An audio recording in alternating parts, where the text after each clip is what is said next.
Sri Ramakrishna stated that all religions are true and thus are valid pathways to God. What about those religions that are openly hostile to Hinduism? Those that condemn Hinduism as being false, believing in false gods, and non-negotiable unless you convert. How can Hinduism accept those religions as true and valid when they are so antagonistic and their views are so opposite to the thoughts of Hinduism? It's a very, very powerful question, very important question, very pointed question. At the same time, I must do justice to Ramakrishna and the world that we face. You see, the lighter way of answering this very difficult question is this. Just as a mother can have many children, and some can be very naughty, very cantankerous, and yet they are the children of the same mother.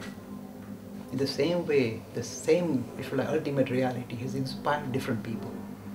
Some are very naughty and very kind of antagonistic. You know, you got in the same family, there are one or two children who are against all the children. They'll knock them out.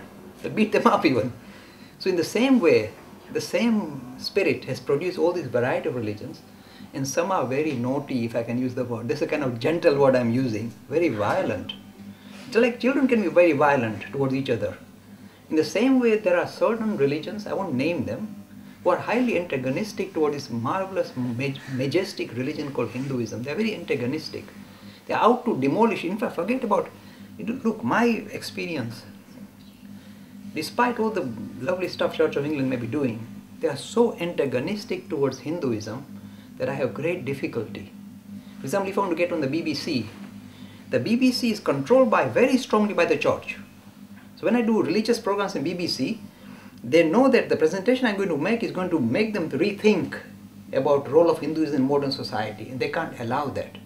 So they really keep me away. So I have great struggle in trying to get on the BBC because I'm a good speaker, hopefully an articulate speaker. And yet they won't let me any room. They say, Mr. Lakhani, you are such a lovely chap, we'll bear you in mind next time. And I've been hearing it for 15 years. Once in a while I get in, and I get in, I whack it in, but I get in once in a while only. So if you see the big question, last one you saw, I went in heavily. But it's necessary. You see, this is, if you like, the antagonistic nature of some other religions, which doesn't allow the beauty of Hinduism to enter society. It is not for the benefit of Hindus' betterment, it is for the betterment of everybody.